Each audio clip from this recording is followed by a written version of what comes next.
Click over. There it is. I am I am resident of Collinwood here with my buddy Mark Gillman. It has been too long, my friend. How hmm are you? I'm good. I'm good. Ready to start talking about some Star Wars sequels. Yep, we're here to finally we're gonna laugh along the way too. We'll finally talk Star Wars The Force Awakens. I know we've been meaning to get back to these. So Mhm. what were your first impressions of this? I was excited as could be. I mean, it was all good. I was very lucky to be able to get a ticket to go see it on opening night. Um, I had to buy it about a week and a half before it started, and when I went there, Um, it was a packed theater. There wasn't an empty seat. A lot of people were dressed up, adults and kids in costume. It was a lot of fun. And I had such a blast with this movie. Um, I loved all the new characters, and I loved that they were the main focus of the movie and that you got a little bit of the classic ones in, but I thought it was balanced out really well, and I loved this movie. When I walked in, when I went to go see this, hmm that's one thing I had a lot of questions about because you and I try to avoid rumors, headlines about movies, and hmm this one was hmm the hardest ever. Like, Yeah. because The Force Awakens had so much like fan chatter. Like, there was so hmm much who Ray was, like, even before, like as the trailer was hitting, hmm I tried to avoid like every conversation that included Same. the word Star Wars. Mhm. Same. I went in completely blind. I love the teaser trailers, Right. but I just went in completely blind. The only thing I knew was that Han was going to be in it, and I remember the teaser that he said, "Chewie, we're home," Yeah. and other than that, I didn't know who anyone was going to be, and I was lucky that way. I honestly thought when they had shown the teaser that John's like because they show him in a Star Wars outfit, Star Wars Star Trooper outfit. I hmm thought the actor's character was going to be a thief, like he was going to be like another thief, sort of like Han Solo, hmm or even Ray was at first. Like I thought they would switch because when you see a teaser, that's just it. It's a teaser. Things could change hmm between that, and I don't watch theatrical trailers hmm because they spoil the hell out of everything. Yeah. So when I walked into this, I had a completely different outlook because I'm like, I wonder like who's really going to be what in this movie, like hmm So Kylo Ren, where hmm is he on the villains list? Um, I would say probably 3 for me. Um, I loved, uh, I loved Darth Maul first, and I loved, Vader, and then probably Kylo Ren, for me. He was his first appearance, and which I'm gonna say the opening crawl for this movie was perfect. Like where it started off with the sentence Luke Skywalker has disappeared, and you're like, wait, what? Because he was for me the main one that I was wanting to see what was going on, and it just sucked me in right away. But the way Kylo shows up and the way he talks through his mask, and when Poe Dameron shot the laser and he turned around and stopped the laser and was holding it there, that completely blew my mind. How it just stayed suspended in air for minutes. This movie and this performance by Adam Driver as Kylo Ren in all three movies, as we're gonna hmm get to him. But this one especially made me want him to play the Shadow. I mean, hmm he really knows how to be a heel and knows how to hmm be an evil bastard, and really, the Shadow is an evil bastard to the Right. villains. hmm But man, what a performance! It hmm I never thought another person wearing an outfit, a mask, the way Darth Vader did. I Mhm. never thought anybody would steal it from Vader. You know what I mean? Mhm. But I think Mhm. Adam Driver did a really good job doing that. Oh yeah, I do too. I And, do too. and he, to you, was he trying to? Do you think he was trying to be Vader? Oh, very much so. I was really surprised when, and I know we're skipping ahead a little bit, but when he removed his helmet and you saw that he was kind of a young, I mean, adult, but you know, probably he couldn't have been more than 22, 23, and that he was normal, he wasn't disfigured like Vader was, and when you found out that he was Han Solo's son, I mean, that was a big twist for me, and you could tell, and I love this. He was conflicted. He was wanting to be like Darth Vader, and wanting to, um, join the dark side, but he felt that struggle, and that was something that I wanted to see with Anakin a little more in the prequels, to see him struggling with that, with that pull to go to the dark and back to the light, and I think he was wanting to be like Darth Vader, and like he said, "I want to finish what you started." He was very much a to Anakin.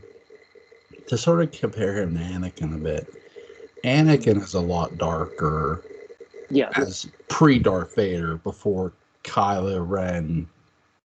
Ben is, you know what I mean? Ben Kenobi. Or sorry, God, Ben Ben Solo. Solo. It's okay. We're going to have angry fanboys throwing inhalers at the screens. Hey, the host. Hey, the host. I'm right here. I'm right here. God. But, yeah. God. Ben Solo. And so to me, like, Anakin's always going to be like the darker one because Oh yeah. the way, like you said, he did not struggle. Like by the time Mm-mm. Revenge of the Sith, we talked about this. He just, it was time, you know. Yeah. Hmm. With this, Kylo Ren is sort of still going through that, even Hmm. as Ben Solo. I'll get it right, You're fine. but but he was very much going through this. And even when he's talking to the helmet, you could sort of hear it in his voice. Like there's some, like he's saying it, but it's like when Anakin said something even prior to Darth Vader, when he turned evil, he meant it.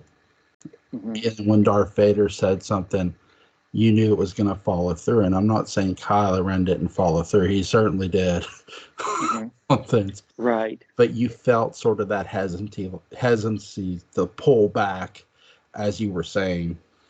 Hmm.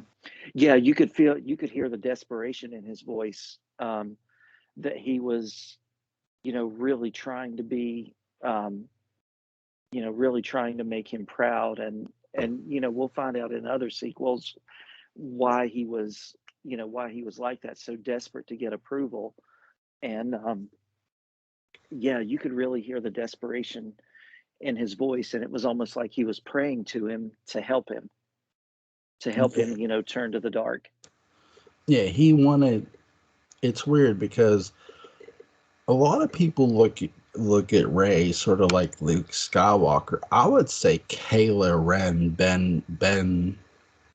Hmm. Ben Solo is sort of more like a dark Luke Skywalker, Hmm. where he's Luke wanted that guidance, like it Hmm. when Empire Strikes Back and Return Hmm. of the Jedi.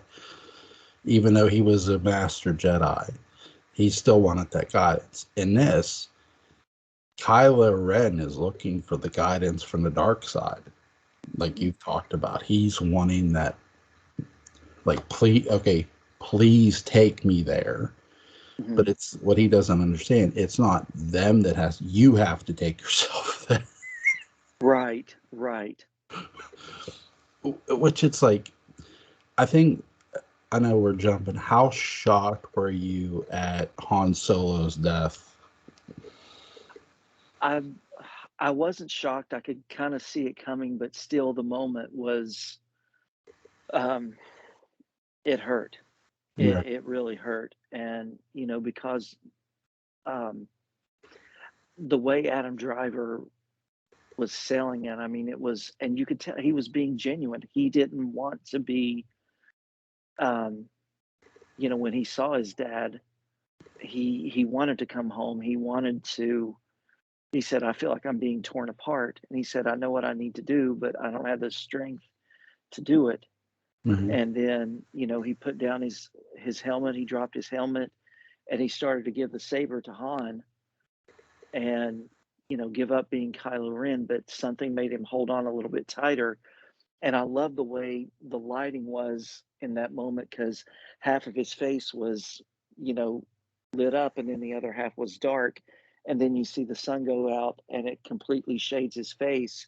And that's when he ignites it and kills Han. And he says, "Thank you." Right. And he knew what he needed to do to make himself more or less irredeemable. What did you think of them taking a stormtrooper and making them a protagonist a bit? I thought that was great. And I loved, a lot of people have made a lot of jokes. Like we were talking about on Twitter that Officer Hawkins missed his calling as a stormtrooper because he never could hit Michael. Um, but like even at point blank range, he somehow managed to miss. But I that was one thing about the sequel trilogy that I really loved. I felt the First Order was more of a threat. They were more like a lot of Nazis where they would kidnap, small children and condition them and train them to be killing machines. And, this was Finn's first battle. And, you know, I think when he saw it, he realized what he was doing and he panicked. And I thought that was really cool to see, you know, um, one of the bad guys turned into a protagonist. And his conversation when Poe was captured and he and Poe broke out together was awesome because it kind of lets you know that Finn was not always the most honest guy, but you know he was looking for a way out. He needed a pilot. Can I give you my favorite line from this movie? Hmm. Yeah, When Harrison Ford, Han Solo, looks at Finn and he goes, "You're in trouble, buddy. She knows you're lying yeah, to her." yeah, And I yeah, rolled because who yeah. better to tell him that than so Exactly. Yeah, he was like, "Hey, Solo, I'm a big deal with the resistance." And he looks at him and he says, "Look, big deal, you got another problem. Women always figure out the truth." He said, "Always." like you got problems, buddy. Come Yeah, come sit on Uncle Han's couch and let him. yeah, You know, exactly. it was Harrison Ford. It's crazy. He gets killed in this movie, but he steals this movie in every He's way. great in this movie. Like what little bit we get of Han, he's great. It's my favorite performance of Han Solo. Right, he does not miss a beat in this movie. No. And one of my favorite parts was when the little droid BB-8 was uh, on the Millennium Falcon, and he brushed by him and like kind of kicked him a little bit, and he said, "Move, ball." He's just, I was like, wow, he's just a grumpy old dude, but I loved it. It's like he went from being a grumpy young pirate to a grumpy old. Mhm. Yep. Mhm. What did you think of the character of Ray? Oh man. Um, okay, for aside from crushing on Daisy Ridley like I've done in the past, Um, I love Ray, and when we finish this trilogy, I relate to her character probably more than I have any other fictional character that I've ever, you know, I've ever seen on screen. And whenever we finish this trilogy, I'll go into detail why. But I loved Ray so much from the beginning because, she came. A lot of people have compared this movie that it's too similar to A New Hope. Um, and I disagree because, like she and Luke both grew up on a desert planet. But here's the difference. Luke had an aunt and an uncle that, took care of him and brought him up, and Ray had nobody. She was abused by, she was more or less a slave, and she was abused by uh what was the guy, Unkar Plutt, the big guy that was the junk trader. Yeah, And she had to scavenge, like, for days, I mean, for hours and hours and hours, every day in the hot sun, ruins, to be able to get just a little bit of one meal a day. And it was a very brutal planet, dangerous place that she grew up on. And I thought she was very, very interesting from the get go. And she was scrappy. But she was also, someone that really cared. If she saw someone in trouble and saw something that she didn't think was right, she would be the first one to come to your side and stick up for you. she's a really she's a character where we've always wondered what it would be like if one character had to literally survive, had to do Hmm. everything themselves.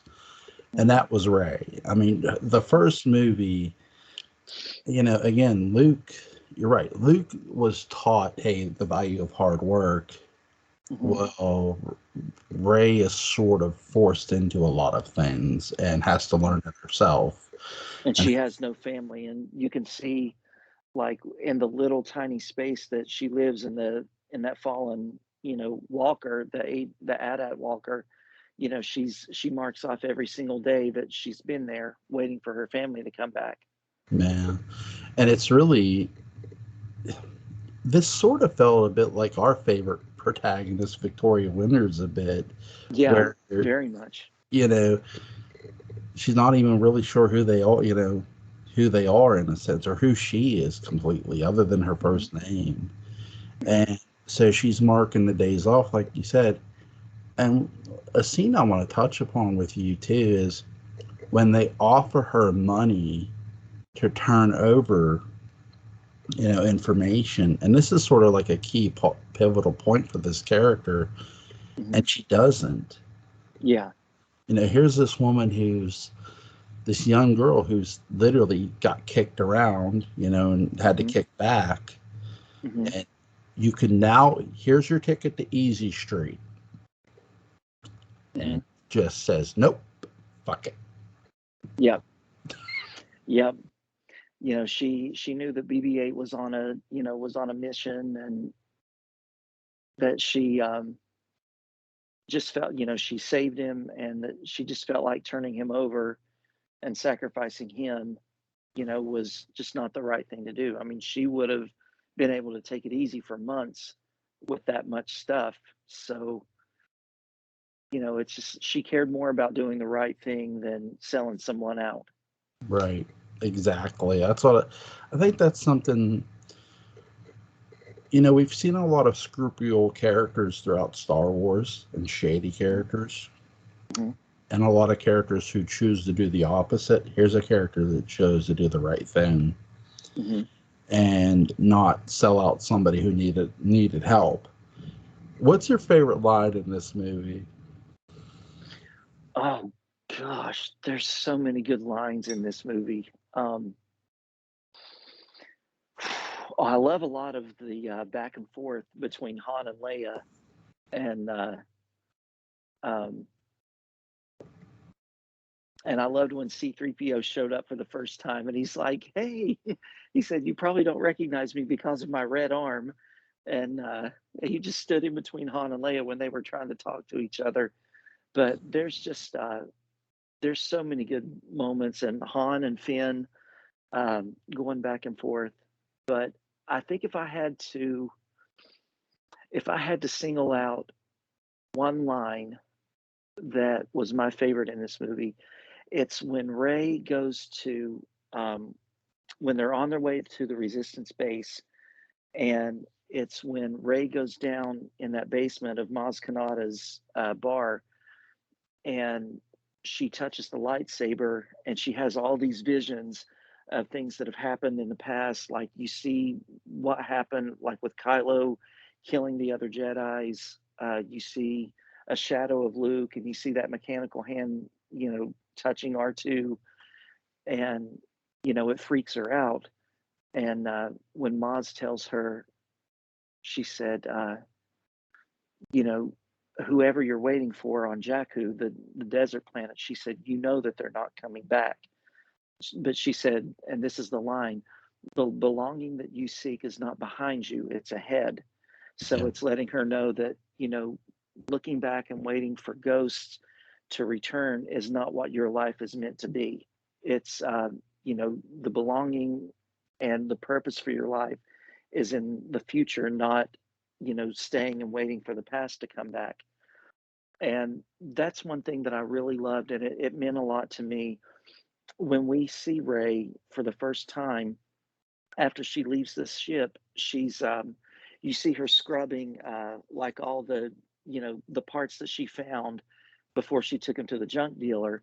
And you see her scrubbing, and she stops and she looks and sees this old woman doing the same thing. And you kind of get the sense that she's like, is that going to be me? Yeah. And it's just sort of like a hopeless, look that she has. And it's so important to her character. And, she just wonders, is that going to be me? Am I still going to be stuck here after all these years waiting for my family and being alone? I love how they call the Millennium Falcon junk. And then it's All like, garbage. we'll, Yeah. we'll, we'll go with the garbage. And they run Yeah. towards it. And it's like, that's not garbage. I swear to Right. God, when I watched Hmm. this for the first time, I Hmm. literally was waiting for Lando Calrissian to say, "My ship! You took my ship!" I was literally, I was waiting for Lando Calrissian to appear in this movie Uh-huh. and not the third. Awesome. That would have been cool. That would have been really cool. Um, but yeah, when it pans over and she says the garbage will do, and it pans over and it just starts playing the da-da-da, da-da-da, da-da-da, da. It's like there's no mistaking. You know what ship that is.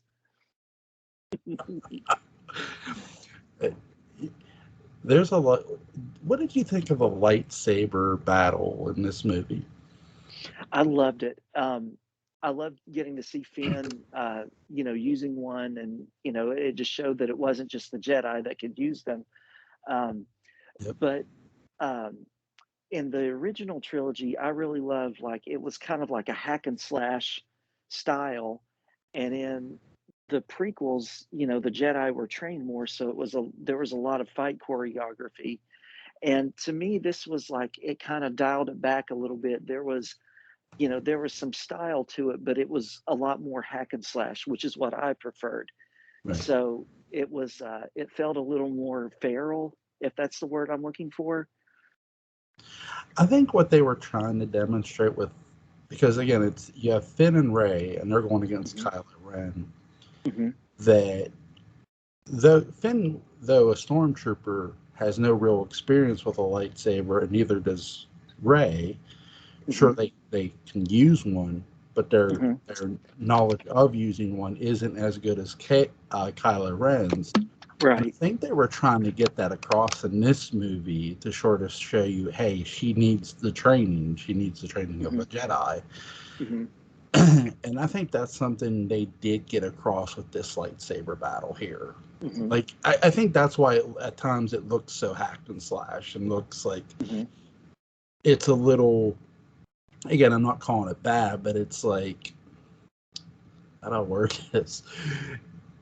It's very, it's amateur. Amateur. It's two amateurs versus a pro. Hmm. And so they're trying to relay that across in this scene by having them fight him. And really, they only the only reason they're successful is because it's luck. It's pure, Yeah. pure luck. Because you see Ray retreating. I mean, she gets in, some good hits, and Finn, and as well as Finn, he gets in a pretty good hit as well.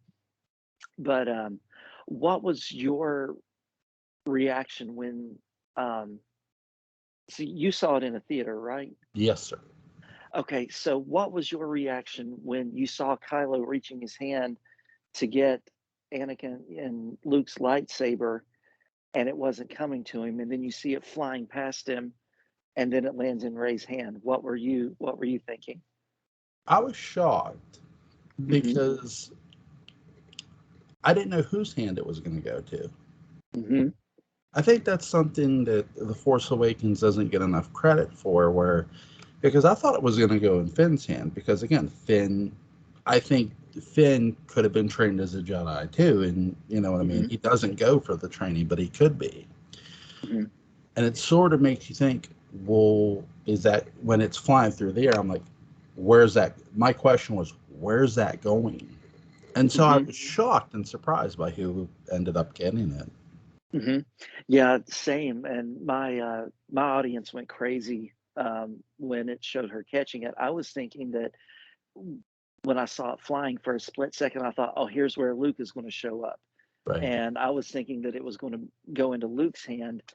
Um, but no, it went into Ray's, and I was like, oh, wow. That's really cool. And I loved when Kylo captured Ray and she was able to use the Force to talk that guard into setting her free.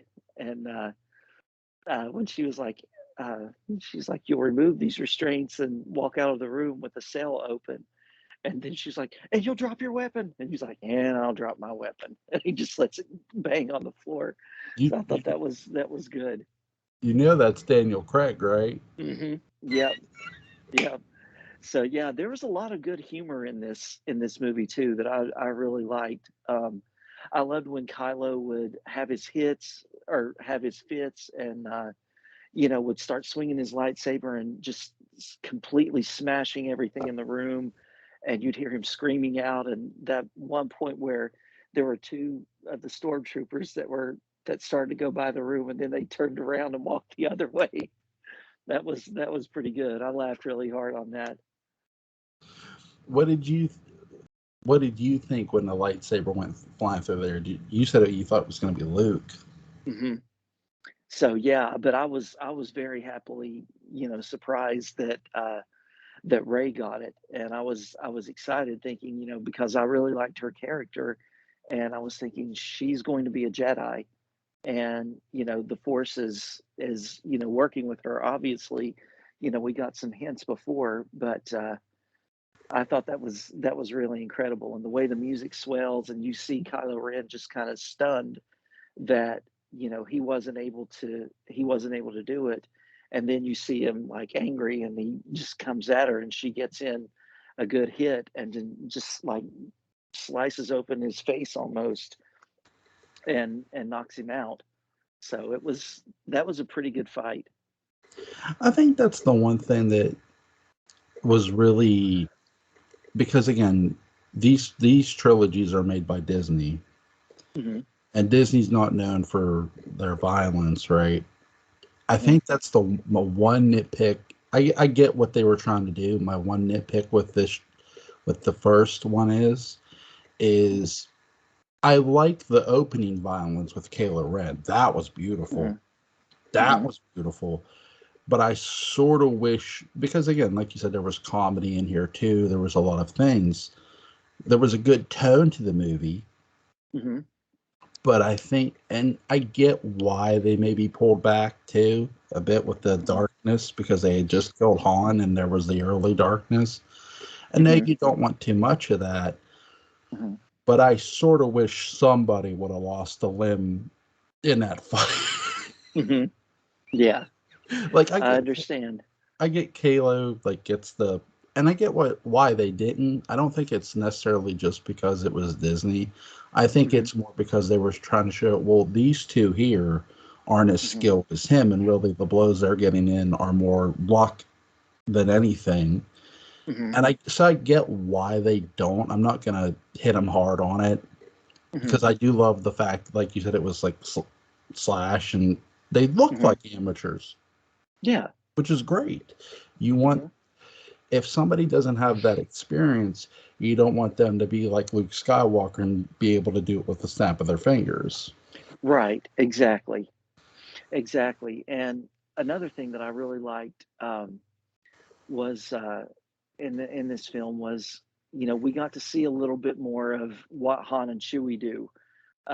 Like we got to see, them together, like in the middle of a smuggling mission, and how Chewie didn't always have the highest opinion of him, um, and would doubt him, and when they got boarded by those two gangs that were after Han Solo, and he's like, "I'll just do the same thing I always do, and just talk my way out of it." And Chewie was growling at him, and he said, "Yes, I do every time." So I mean, it was great that Chewie would could like throw it back at him a little bit. And when Ray and Finn first meet Han, and she's like, "Wasn't he a war hero?" And Chewie goes, "Well, you know," she's like, "I don't know." But it was really good. I love the banter between Han and Chewie in this movie. I'll tell you the one thing that I'm glad that it was in the trailer and it was in the movie, and they needed him to do this because if you're a fan of the original trilogy like you and I, the original six movies, you know Han Mhm. Solo was a doubter of the Force. Yeah. And when he tells Rey it was real, all of it, the Hmm. Force, the dark side, it was that right there was one of the best moments of Han Solo's I agree. existence. I agree. It's And go ahead, go I'm sorry. ahead. No, go ahead. It's one of those moments where you go, finally, fucker. Yeah, exactly.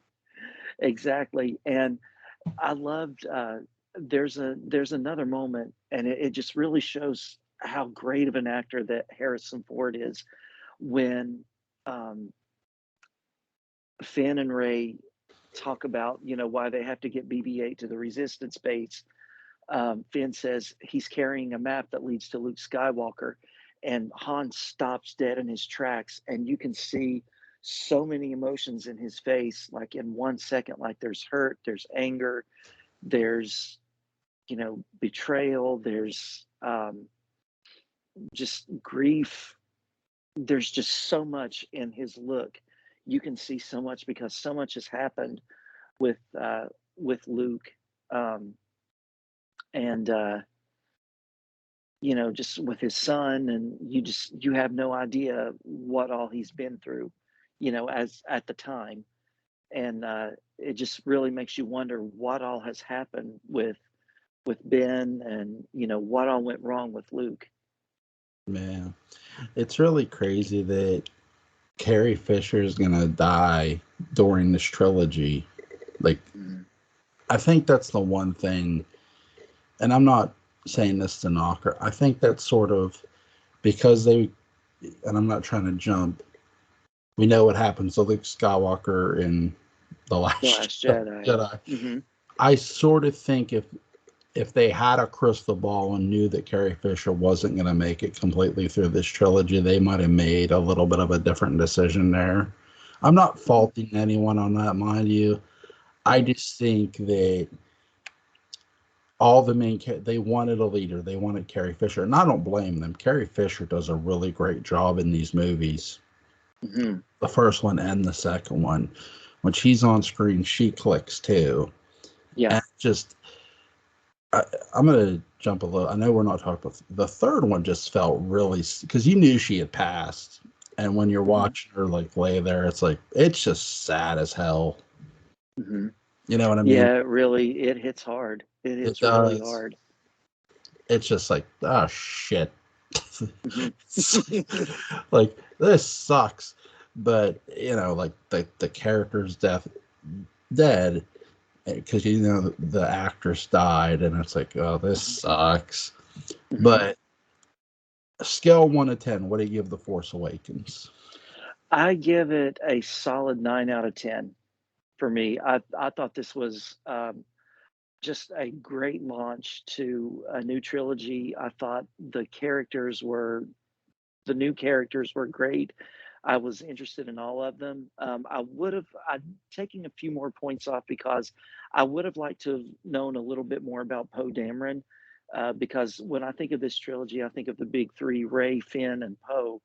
And there, I guess there wasn't enough Poe in it for me, but I really loved Ray's story. I loved Finn's story. Um, I loved all the action. I thought there was a great balance of just peppering in the old characters sparingly, but it was perfect. And the ending to this movie was perfection. The music of Ray going up the Jedi steps, and finding Luke, and when he turned, he doesn't say a word. He just turns around, and you could see a lot of pain and hurt in his eyes, and just that look that he gives her. And my audience went crazy when you knew it was Luke, and I was so excited because that was something I never thought I would see again, was Luke Skywalker on screen. And I love this movie and can watch it anytime. Um, it's there's no dragging moments for me. I give it a solid 9 out of 10. No, no, the movie we're going to talk about after that. That's the dragging point. See, what I did there? Um, I give this a 8 out of 10. I Mhm. think I agree with you about the Poe thing, and this sort of how much time do you have tonight? Plenty. Okay, we're gonna I'm, do I'm the not in a second. hurry at all. We're doing a second movie too here. This in this podcast, but Poe, I agree with you about Poe because again, they're focusing on, like you said, the big three. Plus, you have Han, Chewie, Mhm. Leia, Maz, as you said. And again, they're going to introduce newer characters in the second one too, and that's going to be my focus on that one. I'd like to choke the life out of the director, in the second, but I give this a solid 8. Mhm. It's really a fun watch, and it Mhm. tells a really good, heartfelt story. And it Mhm. has its humor, it has Mhm. its darkness. I get what they were going for with the lightsaber battle. I don't deduct them too hard on that one. That's sort of where Mhm. deduct some of my deduction is. Mhm. My biggest deduction is they literally Kylo Kylo Ren, for all his, to me, and I'm not nitpicking, I'm not jumping, and I'll make my case when we get to the third movie too. Should have just been the boss of bosses in all of this. They should have Mhm. found a way to make him the boss, Mhm. and he was. Which that's not too far ahead. So yeah. He should have been faking all that emotional shit, and it sort of shows too when he kills Han, like when he goes dark, like boom, there's no turning back for this. Mhm. I love movies that are so where the villain is so unapologetic. Mhm. This is that people ask me, well, why do you love Once Upon a Time in the West so much? Henry Fonda's character is unapologetic for what he does, Mhm. and I don't want him to be sorry for what Mhm. he does. He's a sinister bastard. He That's double how Palpatine is for me. Yeah. right. There Palpatine, is no compassion in this guy at all. right. And here's the thing: you could have another kind of Palpatine. You know what I Mhm. mean? I'm not saying make Kylo Ren exactly like him, but he could be his own version of it. Mhm. And that's sort of something I wish they would have did, not necessarily in The Force Awakens, but at least by the end of the second movie, which we're going to start talking about now. Mhm. So, when did you see The Last Jedi? I saw it. My work schedule was a little wonky, and I saw The Last Jedi probably a week after it opened. Um, and I'll preface, us talking about it by saying this. I had a lot of problems with this movie to begin with, and it wasn't until a few months ago, and I wanted to love this movie, and I kept putting that out on Twitter for years. There was someone that I follow on Twitter, and you know how um, I don't know if this has ever happened to you when one person's cynicism can really ruin your view of a movie, how you took a movie. And that's kind of what happened with me. I was listening to a podcast after I saw the movie because I wasn't sure how I felt about it. Right. And I listened to a podcast, and all three of them were very cynical about this movie and their interpretation of it, and it stuck with me. And I it was hard for me to unsee it, and it wasn't until a few months ago that this person talked to me in DMs and told me to just tell him every single thing that I felt about it and that I had a negative view of. And he showed me a different way of looking at it, and it flipped it for me. And it's my least favorite of the sequel trilogy, but I really like this movie a lot now. You and I have talked about the Star Wars movies, and Hmm. there's some, I don't know what it is about the second movie in each trilogy, but there's always seems to be a problem. Hmm. Okay. Empire Strikes Back, at times it can drag, but Hmm. it's a good movie still. The second movie in the prequel, Count Dooku, is my biggest problem. You and I, Yeah, yeah, they should have stuck with the stealth ninja as the boss because that yes, dude was badass. yes, he was. Darth Maul was one badass Yes. motherfucker all Hmm. time. And, Hmm. and yeah, and yes, more so than Darth Vader. And anyone don't like me, kiss my ass. Um, Same. but this this movie's issue, it's really long. Yeah, it's the It longest has one. a lot of the returning characters: Rey, Hmm. Finn, Poe. And again, we don't get a lot of Poe, and we get a good bit of Poe, but Hmm. it's not like we're getting Poe's backstory in this either. Hmm. This movie is so overtly long. We do get a hint that well, not a hint. We get shown that the stormtroopers know how to fight people with lightsabers, which is cool. Hmm. I love the point you made in our Force Awakens, the one that we just talked about. This is more of a trained army because Hmm. you're right, and it even shows in here too. That's one thing they continued with this movie that's really good.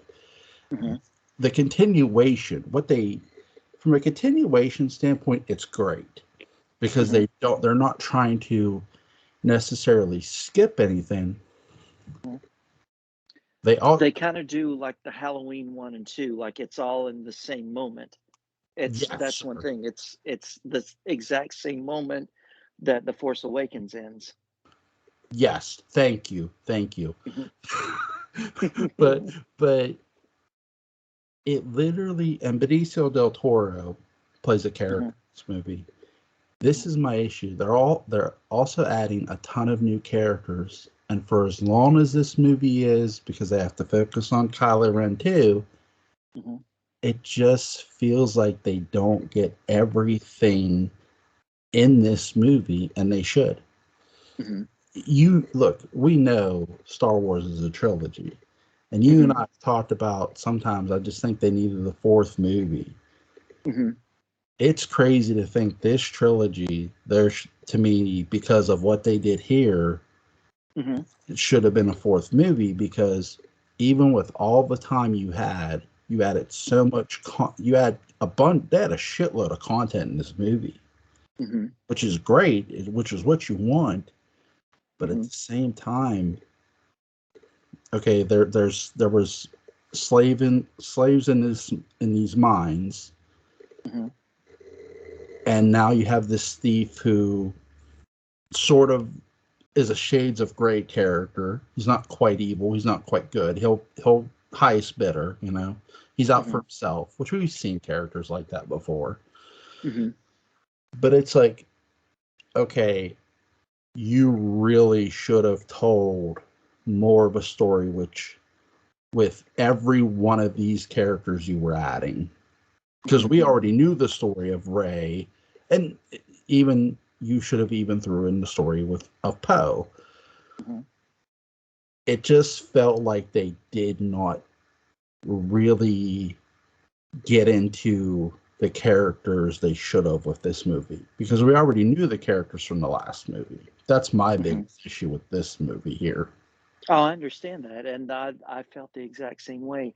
The way that I see it is that, this movie, there's not a whole lot of plot and a lot Right. of action in this movie. Star Wars, George Lucas's only direction in the original one was he would tell people be faster, more intense.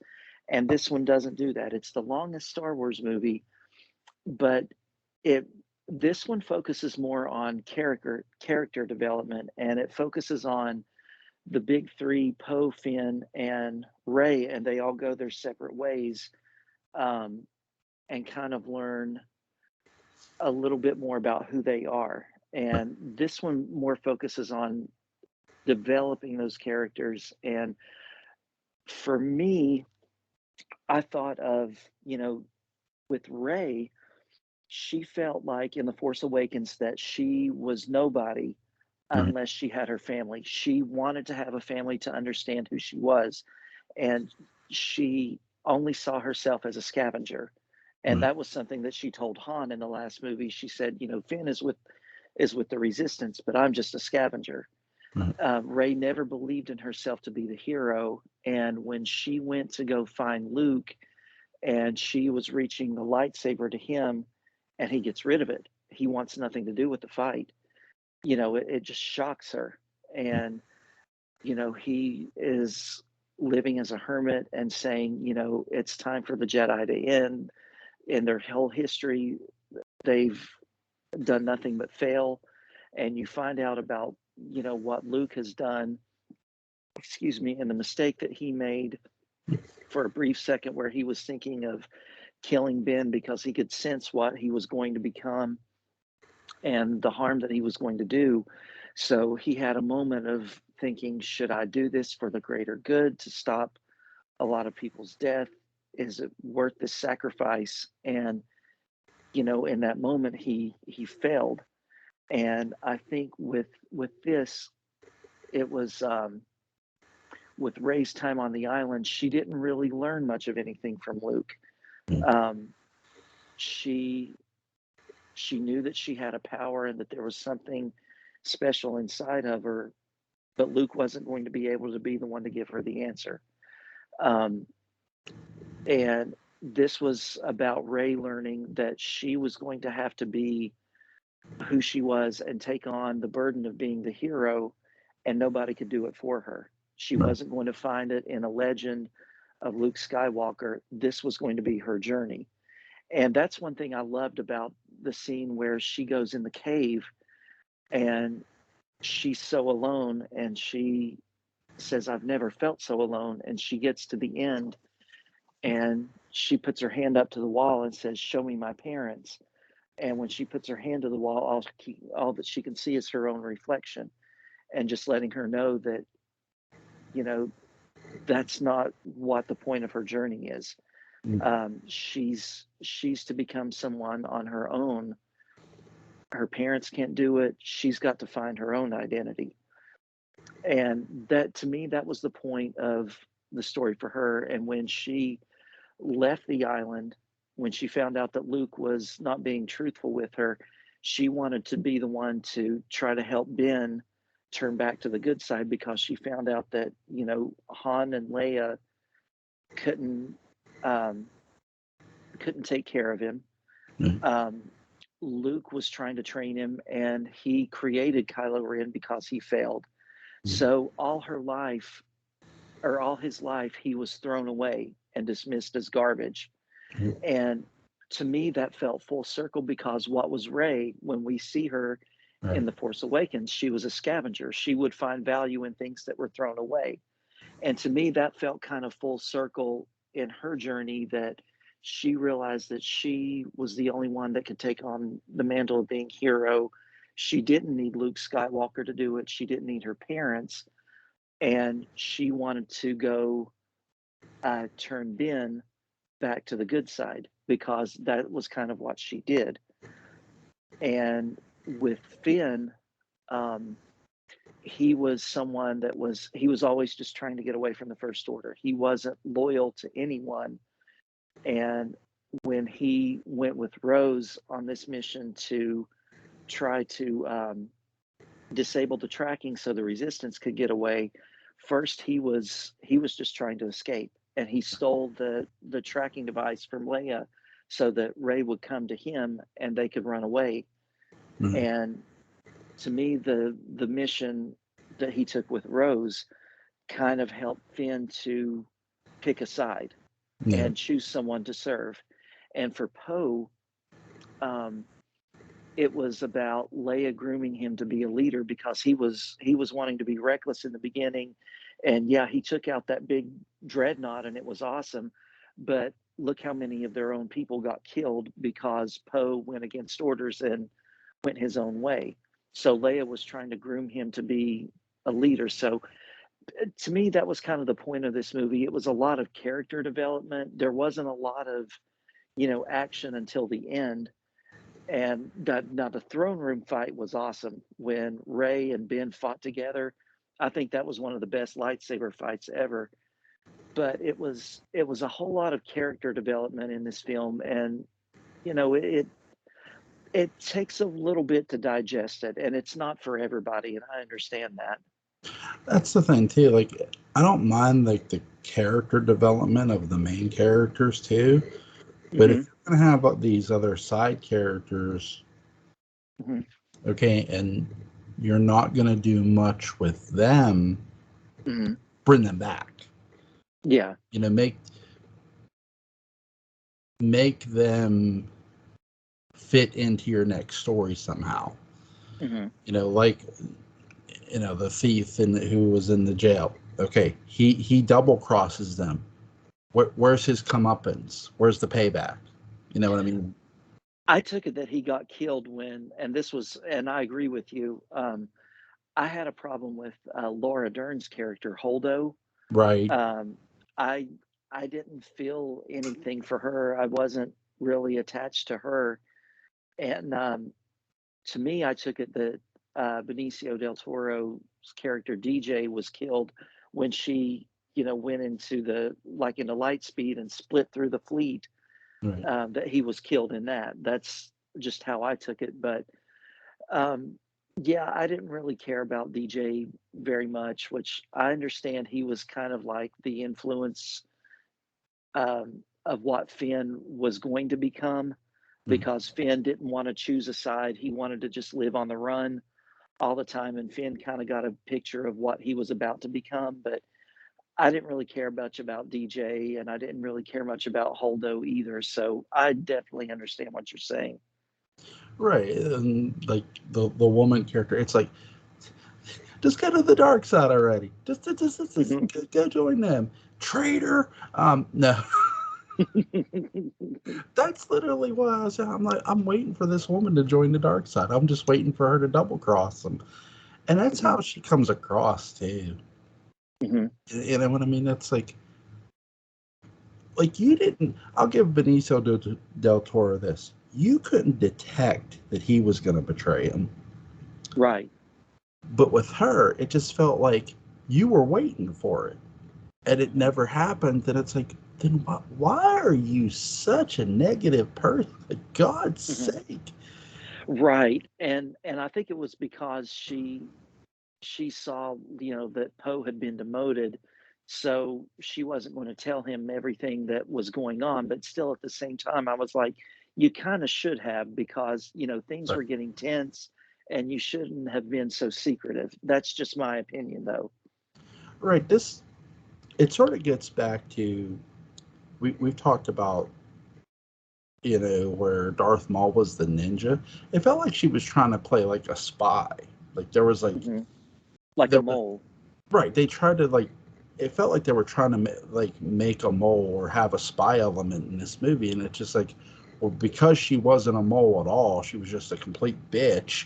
Um, Yeah. it just doesn't make sense other than her being a bitch. Hmm. So Right. that's it. Right. It's like, okay, if you're gonna have a character like be that negative and they're not a mole or a spy or they're not a traitor at all and they're just Hmm. a complete asshole. I mean, there's characters like that, don't get me wrong. Yeah. Han, but he's a lovable one. Right. C3PO, lovable one. It's like, but when you have a character that's this hard of pushing, it's like usually there's more of a plot twist coming for Hmm. that character. And when it doesn't come, it's just like, huh? Are you Yeah. I sure? understand that. You know what Hmm. I mean? That's Yeah, my I understand. that's my other I issue. do understand. You know what I mean? That's my other issue with this movie, where it's like, wait, are you sure you're not working for them, lady? We can just open the door. I'm sure they'd welcome you. Right. Exactly. Exactly. But scale 1 to 10, what do you give the Last Jedi? The Last Jedi, I give it a solid 7.5 out of 10 for me. Um, Before I would have given it about a 3. Oh, But now that I understand it a little bit more, I think there are parts of it that do drag a bit, and that I think the whole part of Holdo being so secretive just doesn't really make the most sense. no, Um, but I loved the throne room fight, and I loved the conflict that Ray feeling like, and that was a surprise to me when Kylo Ren kills Snoke. yeah. I did not see that coming. That was such a great surprise when he's dead and Kylo takes over.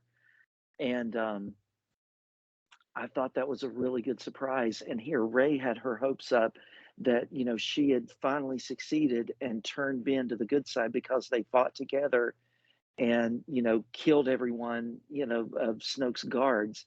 And she thought that she had redeemed Ben. And she found out that she had accidentally made him something worse. And you see that heartbreak in her eyes, and when she starts crying and she says, Ben, please don't go this way.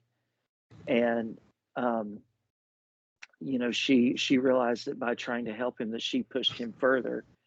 And I thought that was such a good moment. And the battle at that salt planet crate was really, really good. um, and the way that Luke appeared at the end to save the resistance, um, and to give them, to be a distraction so that they could get away was great. I loved the showdown between him and Ben. I really like the fact that this is what I mean by Kylo Ren should have just been the villain from then on. After killing Snook, it's like there's only one. If you're killing Snook and just controlling now the First Order, there's only one direction to go. You're the heel. Yeah. And it's like I love him for it. It's like, hey, great, you're a heel now. You're a villain. Be that villain. You know, Yeah. I I know we have one more movie to do. We won't do it tonight, but it's really interesting that here's this guy that seems to now be this full tilt heel Mhm. because he's killed Snook. Okay, before the third movie reveals Palpatine, who did Mhm. you think Snook was? Because there were I some. didn't know, and that was one thing that I had a problem with until the Rise of Skywalker came out. I wanted to know more about Snoke. I wanted to know who he was and what his deal was. And as much as I like the surprise of him being killed and Kylo taking his place, it frustrated me too just as much because I wanted I was like, well, now you know, I'm never going to know who he was, Right. and what it was in him that started the First Order, what there was about him that attracted Kylo to him, and that was frustrating until the Rise of Skywalker came out. Um, but at this point, I had no idea who Snoke was, and I was thinking, well, it doesn't really matter now, and and that kind of upset me until Episode 9 came out. What I, about you? I honestly really think that this was Mace Windu when Mhm. this first. And here's the thing, I know I'm not alone in that. And let me say this: what I on it before Kylo Ren put the lightsaber through Snook, I really think fan chatter put the lightsaber through Snook because I mean you want to talk about how many rumors there were with the Force Awakens. You Mhm. could not get away from the chatter of the Yeah. Last Jedi at all. There was no like it was on the radio. It was on the goddamn Mhm. television. I swear Yeah. to God, I saw it on the news, and it was like I thought I was hallucinating. I'm like, huh? Mhm. It's like everybody was literally, who was Snook? Who was Snook? Who was Snook? Who Mhm. it was. I heard Mace Windu. I heard Jar Jar Binks. I mean, Mhm. I really think the rumors and the rumors of who he might be killed the character before Kylo Ren did, Mhm. and And it that's cracks me up seeing it, like, on seeing those videos that still come up on my YouTube right. feed. And you could see they were dated before the movie came out, and it was like Jar Jar and Snoke, and they all have confirmed and script leak, and you're like, you guys are full of crap. It's like I was like, you can. I was like, you cannot get away from this stuff. It's just like Hmm. it's that insane. Hmm.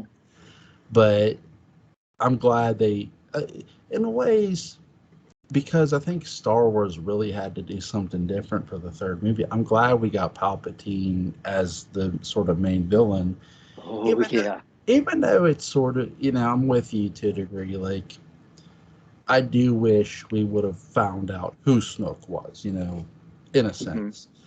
Hmm. Was his death like shocking? I think too, you're trying to top the death of Han Solo. Well, what do? Turn on this guy too. Like, why? Hmm. This is how I think this is what I mean. Full tilt hill. Well, this is Kylo Ren showing I'm better than you. I'm better than you. I'm better. Hmm. Yes. And it's Hmm. beautifully done when he Hmm. does that. Hmm. I give this one a solid 7.5.